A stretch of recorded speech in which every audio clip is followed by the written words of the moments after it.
Dear Rarity, thank you for submitting your appeal to the board of the Canterlot Historical Society. We have reviewed the documentation you provided and are in agreement with that. Due to the extensive alterations to the property throughout history, responsibility for the violation of our guidelines is not yours alone. However, we were dismayed to learn how poorly the property was treated by the community of Ponyville throughout its history. We feel we must concur with these findings of very little of the original structure remains, and its value as an artifact of its times was likely limited to begin with. Consequently, we have determined that it has very little worth to society in terms of preserving the contexts and feelings of the Never era. Furthermore, we have also received your original proposal. You did not provide any of the aforementioned historical information in your initial documentation, nor did the details of your intentions insignificant to especially justify the extent of the renovations discovered by our inspection. Without a question, any of this information would have affected our original decision to dispense these funds, and we take this as evidence that you have knowingly and willfully misled the society and used these funds without regard for any of our time-honored values. In light of this, we have elected to proceed with recalling our grant. Please find enclosed of the official terms for prepayment.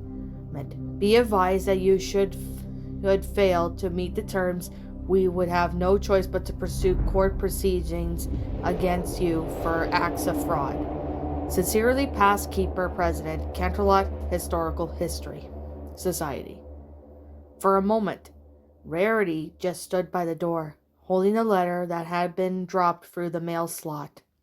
On the floor lay the thick envelope it arrived in, still stuffed with pages of legal jargon that bled together into black streaks as she stared down at them. The slight trembling in her limbs began to escalate as her breathing deepened. Her teeth ground together as the thin lines of their lips went white from the pressure of their scowl, and she draws in a sharp long breath as she took the bitter letter back into the sewing table in the middle of the room.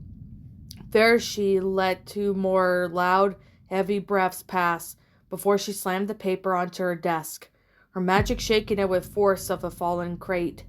She stared off at the corner of the room, continuing to breathe hard and heavy as the paper crinkled in the thousands of different directions from the erratic, crushing pressure of her magical grip. These edges started to smolder, and several orange spots that are fire blossomed throughout its surface a moment later. By the time Rarity looked back, the letter had already been pulled into oblivion by the fire. The shriveled scraps crumbled apart, while the sparks thrived like fiery worms at their edges. It did nothing to assuage her fury. She had bared her teeth and clenched her eyes for a moment before shifting to her grip to the scissors on the table. With a broken grating yell, she had sent them flying across the room, whirling a silver-red arc. They had struck one of the vanity mirrors dead center. Rarity had instantaneous glimpse of her furious, tear-lined eyes leaping out of her from the silver surface before black jagged veins exploded over the mirror and dragged its fragments out of frame and to scatter over the table beneath it. Rarity slumped as the scissors bounced away and clattered onto the floor, her anger drowned by the oncoming tide of despair. The money had already been spent on the property, the interior renovations, and the materials she had planned to use to produce the first stock of clothing. There was just enough left paint to exterior, perhaps to apply some more decorative touches, but not enough to repay the society and still open the shop with any merchandise to speak of. "I can't do this," one rattling sob after another forced its way out of her throat. She staggered over to the fainting couch where she collapsed and buried her face in her forelegs. She stayed like that for as long as she could stand it. Eventually her chest ached and her breath came long and deep. There were no more tears left in her. She felt strangely empty. No one had been around to hear, as the sounds of her lonely and embattled dreams echoed through and sank through the fabric hanging around her, where they were smothered into silence against the hard, dark walls beneath. Silence. As she lay there, she could barely even hear the sounds of her slow, passionless breaths. She had envisioned a lively shop, filled with customers and coming and going, and herself moving non-stop to keep clothes on the racks. Even she had nearly gone halfway there. She found she could barely remember what vision it felt like. It seemed so far away, so completely unreachable, like a slender silhouette standing on top of the remote hill in a painting. The pleats of decorative fabric swam and coalesced above her as she lay prone, almost like the shapeless folds of a pink, enormous throat that she could fall upwards off the couch into, and became lost in its silence forever. A series of soft knocks came from the door and broke the stillness in her mind. She blinked and turned her head slightly, looking at the cracked window just barely aglow with a dingy light. She wondered what would have happened if she just ignored it. Would the pony outside just open its door and come into her home? Take what they wanted and leave? It seemed like a little different than what had happened with every visitor prior. At this point, Rarity had the odd notion that it was better off for that to happen than for some pony to enter who couldn't leave at all. But that soft knocking repeated itself. She decided whoever was out there was determined to make sure she wasn't allowed to marinate in her misery. With a forlorn sigh, she rolled off the couch and approached the door without bothering to check her appearance. As she unlocked and opened the door, she felt nothing all upon seeing Fluttershy on the other side, and she couldn't summon the energy to fake a smile. "Oh, hello, Rarity. Oh my," Fluttershy said, her smile dying as she looked at Rarity. Is something wrong? You look upset." "I couldn't even begin to tell you," Rarity said impassively. "Oh no. Can I help? I mean, I have lots of time, if you want to talk about it. It's really no trouble." "I don't see how good that would do," Rarity said, a nasty edge creeping into her voice. "It's not exactly likely to change anything, is it? And I don't see how if I can't figure a way out of this. How would you be able to reach when I've been trying for days?" Fluttershy sank back a little, but her eyes never wavered from Rarity's. "I'm sorry, I didn't mean I could fix things, but maybe you'd feel a little better if you just got it out. Sometimes that can help you find another way to deal with things." "Fluttershy," Rarity started, but caught herself. Her frustration melted into guilt as she looked into her friend's kind eyes, pleading with her to be let in, to help. Her body staggered as she let out a long breath. "Fine, just fine. Why don't you lie down?" Fluttershy offered as she stepped inside. "I can make some tea if you have any." "In the kitchen," Rarity said, heading back to the couch. "I won't be a moment," Fluttershy said, her smile so warm it actually brightened the room just a little. As she headed towards the near alcove, she paused and lifted her head a little, sniffing. That smells wonderful. Did you bring some cut evergreen?" "I'm sorry?" Rarity said. "It smells like fresh pine," Fluttershy said, taking a deeper sniff. "I sometimes buy dried boughs to freshen up my cottage. Having so many animals around can be a bit overpowering, you know." "I'm sorry, I don't know what you're talking about. I don't smell anything." Rarity sank back wearily back down onto the couch. "Why did I think this would help?" Fluttershy looked at her in slight confusion, but shrugged, and continued back to the kitchen. Rarity heard her looking through the cabinets and setting things out, the muffled sounds of metal and porcelain filtering out into the showroom. Rarity, do you have any matches for the stove?" It's on the first drawer to the left," Rarity called back sleepily. She could hear the faint hiss and the gas was turned on. It followed almost immediately through the soft woof as the flame caught. As Rarity closed her eyes, she thought she caught a whiff of the smell Fluttershy had noticed. There was indeed a hint of pine to it, but there was something beneath it. Something bitter. Rarity wrinkled her nose and waved a hoof, and the smell was gone. "So how many designs have you finished?" Fluttershy's voice echoed out. Rarity scowled. "Out of all the questions to start with, well, I've been really quite busy trying to get this place decorated. I haven't had much energy to work on the stock yet." "Sorry, what was that?" Fluttershy recalled. "I said I've been too busy," Rarity snapped. "Oh well, I'm sure getting a shop like this started takes a lot of work, but you do really need to make sure you stay rested. You'll get everything done, I'm sure." "As if you know I have much left to do," Rarity fought bitterly. The conversation lapsed back into silence, and Rarity relaxed, letting her mind drift off again. "What have the ponies said about the new decker?" Fluttershy's voice broken again. "I really don't want to talk about it," Rarity grumbled. She could almost feel the heat from the letter burning away again, doing nothing to erase its bureaucratic tripe from her mind. Fluttershy stepped into the showroom carrying 2 cups of tea in her wings. The cups seemed to upset her balance, as she walked with a slightly sway, almost a covert stagger, to keep them from falling. She didn't look at Rarity, but kept her gaze stiffly fixed on something in the far corner of the showroom. She set one of the cups on the sofa and sat down on the floor next to holding it in her own. She stared over on top of it, scrunching at the sofa Rarity had laid on. Rarity frowned in puzzlement. "Fluttershy?" she asked, passing her gaze over her friend again. Something seemed different about her. "Are you doing something differently with your mane?" "No, why do you ask?" Fluttershy asked, looking down at her tea and taking a sip. "It's just very dark and dim light, almost black." "It looks, well, to be perfectly frank, it does look a little greasy, darlin'," Rarity said, picking up her cup. She was suddenly glad of the chance to criticize something for a change. "If you change brands, I really recommend changing back." Fluttershy didn't respond for a moment. "Then, you need to get your dresses done if you're going to make any money with this place." Rarity blinked at her, her mouth opening a little, annoyed in confusion. "Yes, well, if any pony buys them, that is," Fluttershy interrupted, blowing her tea before taking another sip. "Ponies in this town don't exactly have well-developed tastes.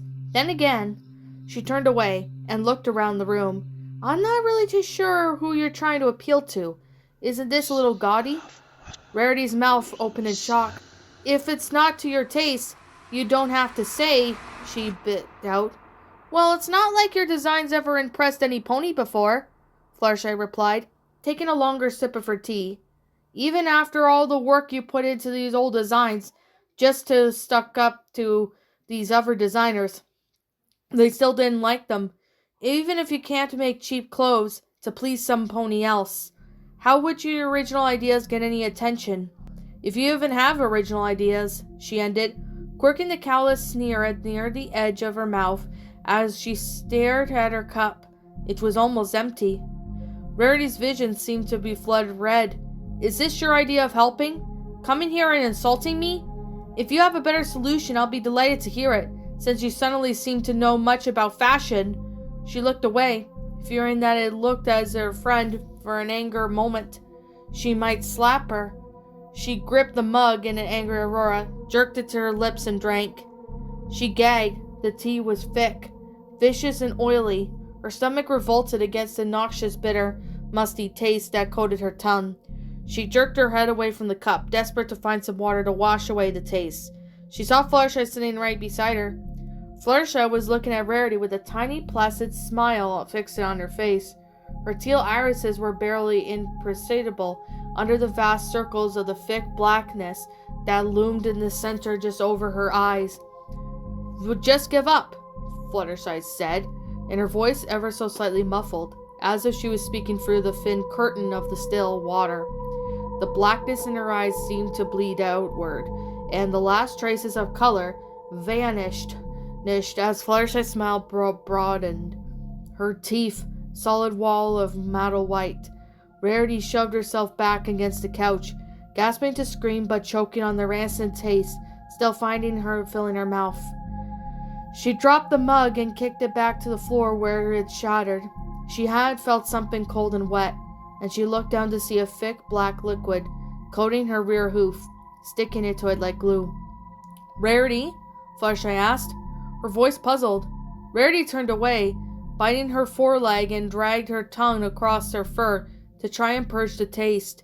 She didn't want to look at Fluttershy. She couldn't comprehend what she had seen, but she heard the footsteps approaching her from behind, and she whirled around, eyes wide and staring. "Stay away!" she snapped, twitching a hoof back in preparation to strike. Fluttershy was now standing several paces away from where she had been sitting. She was looking at Rarity with a frightened expression, her clear teal eyes shrinking in surprise as she backed away a few steps. "Rarity?" she asked again. "I'm sorry, I didn't mean to." Rarity sprang up, advancing on Fluttershy with a scowl. Fluttershy's voice fell away with a stutter, and she cowered back as Rarity drew up to her. Rarity had barely had the presence of her mind to notice that Fluttershy picked the mugs of tea back up, and she was holding them in her wings. "I don't know what you're playing at," Rarity said, her voice low and cold. "I don't know if you think this is funny, or if you're just being idiotic. But if you think you can just come into my home and—" She glanced down at the mugs. "Tried to poison me with that swill!" she exclaimed, reaching out and smacking one of the cups to the floor. Fluttershy was so shocked she jerked back and dropped one of the mugs beside it. They clattered onto the ground and spilled steaming golden tea onto the floor, where it quickly soaked and darkened the light carpet. Rarity worked her mouth for a minute, trying to find more words to throw at her. Just shut up!" Rarity yelled. "Just how dare you? What in the Tartarus is wrong with you? I thought you were my friend!" I didn't," Fluttershy protested weakly. "I am your friend, Rarity. I'm sorry, I don't know." "That's how you treat your friends?" Rarity exclaimed. Her mind was reeling with confusion and anger, and her vision had narrowed into a dark tunnel focused only by the pony in front of her, and a product channel pulling her emotions out and spewing them forth uncontrollably. "Just get out. Get out of here. Go on!" She waved a hoof violently. Fluttershy all but flew to the door. "And don't come back without a hay of an apology!" Rarity screamed after her. Fluttershy didn't bother to shut the door after herself, and Rarity slammed it shut with her magic. She stood there, breathing hard and clenching her jaw as she seethed with rage. She could feel the pains of another headache threatening to set in. She growled and rubbed a hoof over her eyes. They were hurting as if she hadn't slept in days. When she looked up, the room seemed unnaturally large and empty. Her anger bled away as if it were a vacuum, and her tears threatened to return with double intensity. "What did the hay was that about?" Rarity demanded out loud in a quivering voice, trying to bring back her anger and the indignant justification she had felt. "Why would she say those things? I thought she was my friend." The pain in her head swelled. She winced as started to walk up to the kitchen. A proper cup of tea might help to head office for it before it got so bad that she ended up wasting another day. A soft splish of a sudden cold wetness on her hind hoof made her jump and look down.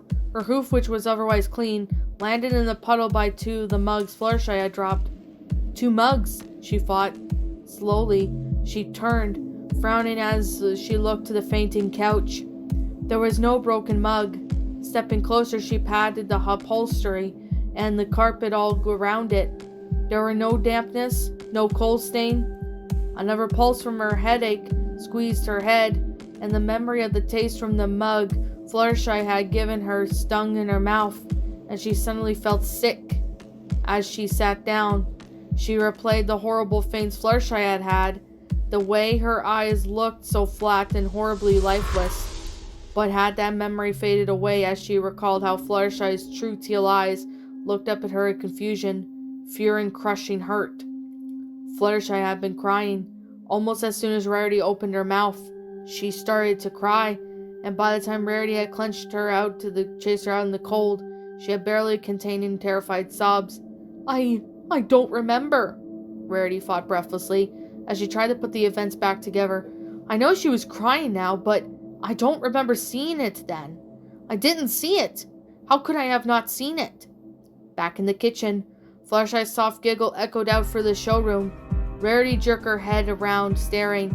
The showroom grew darker and darker, and the farther it got from the front windows. And by the time the dim light of the kitchen illuminated stores in the stark blue-white rectangle, it's surrounded by almost totally by darkness. Fluttershy laughed again softly and happily, and Rarity saw her walk across the doorway, a dim shadow silhouette by the pale light. She was only there for a moment before she was gone again, but the long curls of her mane and tail were unmistakable. "Fluttershy?" Rarity called out, a relief washing over her. Her mind rebelled at the obscurity of what she was seeing and hearing, but as she rushed to the kitchen, she had barely already started to rationalize everything. "I fell asleep," she thought, her guilt evaporating to be replaced with sweet relief. "I only dreamed I said those terrible things. I didn't really yell at Fluttershy. She's okay." Rarity skidded into the kitchen and looked around for her friend and saw nothing. The kitchen was empty. Rarity was alone. She sat down hard on the cold floor. "Fluttershy?" Nothing answered her. On the counter she saw the tea canisters sitting out of the kettle next to the extinguished stove, a little steam rising up from the unused water inside. Fluttershy had been there, but she was gone now. "I chased her out," Rarity thought numbly. "I really said those things. Her thoughts were broken as soft crying reached her ears. Her ears swiveled onto her eyes as shrank and chill ran over her skin. The sound was coming from the showroom. It was growing louder. Before she could even think as to why that caused her such dread, a series of knocks on the front door set her heart pounding. "Fluttershy?" she asked, in a little more fearful confusion than curiosity. She didn't know what she would say if Fluttershy had come back. She didn't know if she would demand an explanation or beg for forgiveness. She wasn't even sure whether she thought she had done anything to be forgiven or not. The soft cries continued, and she stepped hesitantly out into the showroom.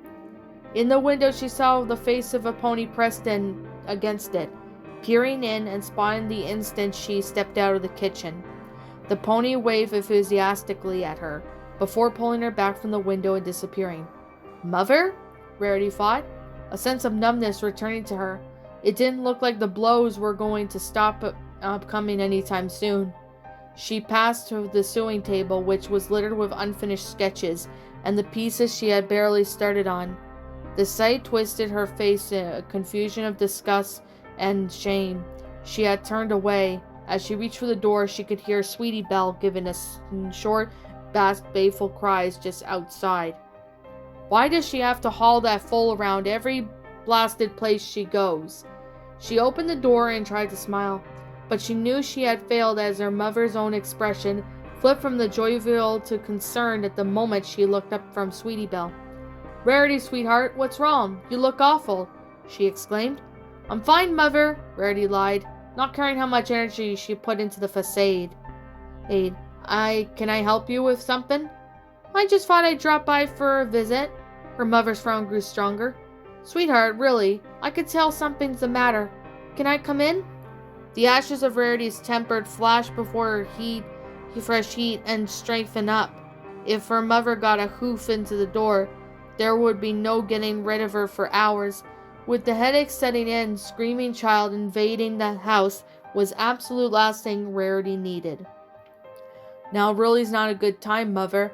I have too much work to do." "I think you're working too hard," her mother countered. "Why don't we go someplace? I don't think Sweetie Belle likes it here. It's too dark." "Sweetie Belle doesn't like it?" Rarity asked incredulously. "Well, if precious Sweetie Belle doesn't like it, why do you feel the need to drag her over here for every few days? It's not like I can work with all that endless screaming. Getting away from her was essentially why I moved out." Rarity blinked, her ears flattened in shame as she saw her mother's shocked expression. It was Fluttershy happening all over again, and it hadn't been even 20 minutes. "Mother, look, I'm sorry," she said, feeling her anger bleed away again. "Today's just been not a good day. Maybe some other time, okay? I'm really not in the mood. Sweetheart, please, Mother, Rarity pleaded. Her mother stood there for several seconds, her eyes fixated on Rarity as if she were trying to find some kind of hidden poison in her daughter's eyes and draw it out with a shear before it could do any more harm. The only sound was Sweetie Belle's staccato whines, which had grown a little more subdued than they have talked. All right, she said finally. But please, Rarity, you know you can talk to us about anything. Your father and I will always be here to help you. I know. Thank you, Mother. Before you go, her mother said, speaking quickly before Rarity could shut the door, I wanted to ask if you'll be willing to look after Sweetie Belle next Thursday. Your father has a bowling match, and I promised to Case that I would help them out with her first hearthwarming sale. Rarity barely heard the words as she was tired, so she was afraid to blink and fall right on over her doorstep. Yes, fine, whatever. Goodbye, Mother. When the door was shut, she had slumped against it slowly, and she slid it into the prone position on the floor. Her mother didn't leave for several minutes. Rarity could hear Sweetie Belle continuing to fuss and cry as her mother stood outside, though Rarity couldn't be bothered to guess what she was doing.